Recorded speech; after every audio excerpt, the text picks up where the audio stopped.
I was watching Guns and Gadgets uh, video yesterday talking about the different clauses and stuff they use to circumnavigate the Second Amendment, necessary and proper clause, the Commerce Clause. It's all a bunch of crap. They never had the power to do that. Never. Not once. It's not in the Constitution. If it's not in the Constitution, it's null and void. Second Amendment to our federal Constitution recognizes this is a God given right to keep and bear arms. It's to be free of any interference whatsoever from the federal government. Accordingly, the federal government is nowhere in the Constitution granted authority to abridge, restrict, or infringe in any fashion whatsoever guns or ammunition. Thus, all restrictive laws made by Congress, all regulations made by the Bureau of Alcohol, Tobacco, and Firearms is unconstitutionally outside the scope of powers granted to the Congress and to the executive branch by our Constitution. Restrictions of arms and ammunition is not one of the enumerated powers delegated to Congress or to the executive branch. Now, they've been used, like I said, they've been used that necessary and proper clause, the Commerce Clause, whatever they could think of. Well, it's been years ago. Congress started appropriating state police powers under the guise of regulating commerce. That was the U.S. versus Morrison. Yep. Yeah, the Commerce Clause is not a grant of general police power. Bunch of crap, people. Wake up. Read your Constitution. I've told you that before. I think, so many laws they're just totally unconstitutional. So I want you to think about this. Article 1 of the Constitution of the United States. Here's something.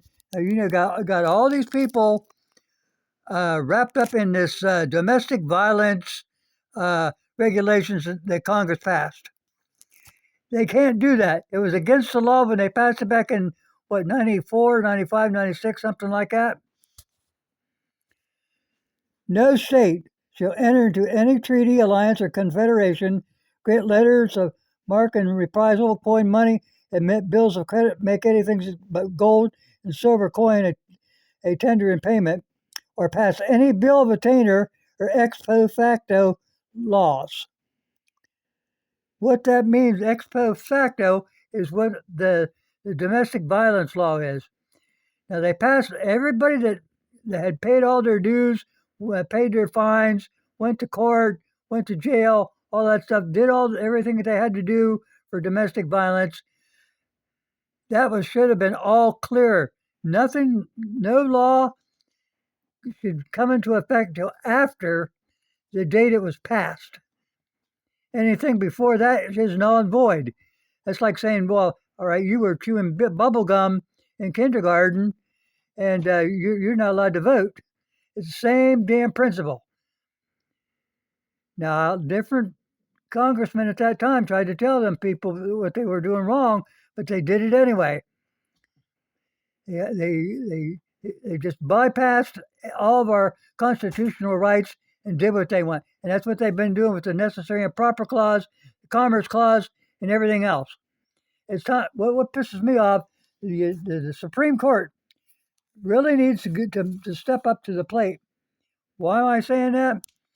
They're doing this. They're making the same mistakes that other Supreme Court justices have made, and even the justices today, your regular judges and stuff, they're going by what other judges said about the Constitution, and that makes that judge the law and not the Constitution itself.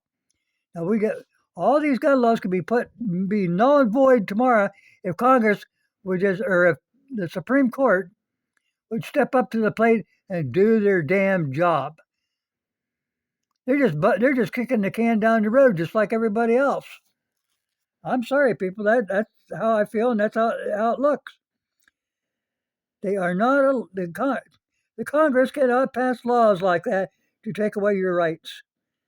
Get that through your head. And the idea that that the Congress or our I'm sorry that our Supreme Court, they send their clerks down there to look up all these uh, laws. What they're doing is looking up things that other judges said about that law, making that law making that judge the law and not the Constitution itself. We're just playing ring around the rosy here, back and forth, back and forth, back and forth. When it can be all solved and put to bed if they would just do their job. Make the decision you know is constitutionally correct. You know, people, from 1791 until 1934, I think it's like 140 some years. There is no laws on the books about firearms because they knew that they weren't allowed to do that. It's called trespassing. You're trespassing on your Constitution and trespassing on your Bill of Rights. Wake up, people.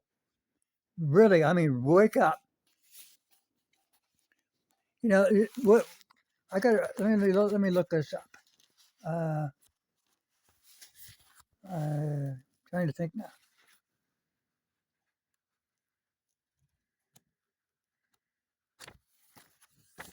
Oh well. Yeah, they got to make. Any court can declare an act of Congress void if it's inconsistent with the Constitution. That's Marbury versus Madison. Jeez. Second Amendment to the United States Constitution ratified and preserved for every citizen the right to keep and bear arms, and moreover, neither Congress or any other instrument of the federal government they are constitutionally barred from infringing upon that right. Never accept the government infringing upon your freedoms as necessary or justified.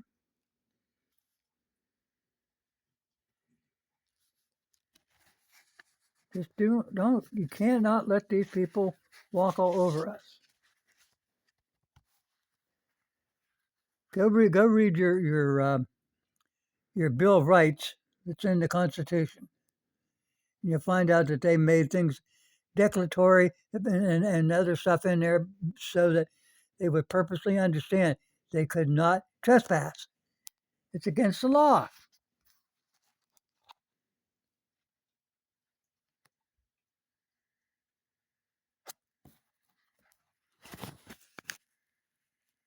Yeah, remember something, people. Anything mandatory is the opposite of liberty. Our Constitution's a contract, people. Let me find it. I got to find this because it's okay.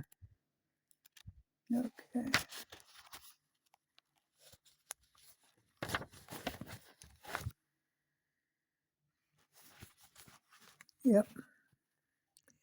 It says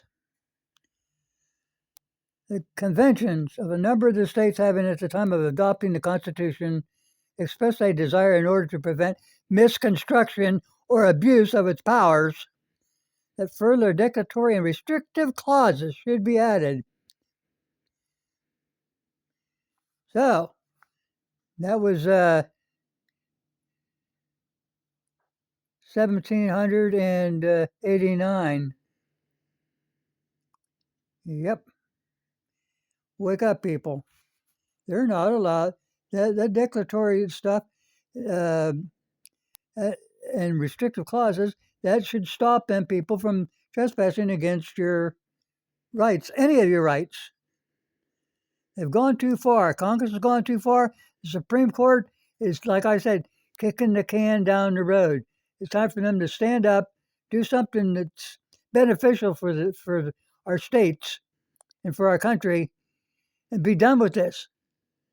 It's just over and over and over and over and over. And the Democrats are going to keep nitpicking because they're communist. They're not here for your benefit. They're here for their benefit. Okay, Supreme Court justices, wake the hell up. Thanks for watching.